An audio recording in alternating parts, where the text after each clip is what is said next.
पर क्या प्राथमिकताएं हैं और किस तरह से आप इस चैलेंज को ले रहे हैं?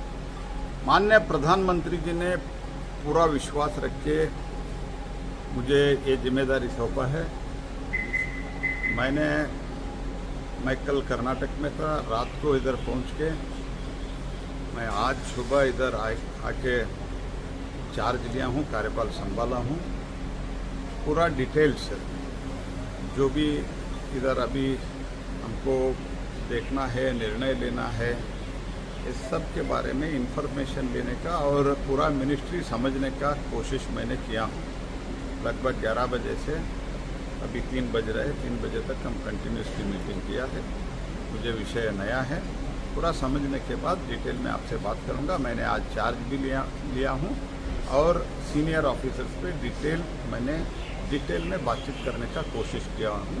ये बहुत बड़ी डिपार्टमेंट है, इसलिए पूरा समझ के मैं आपके साथ बात करूंगा।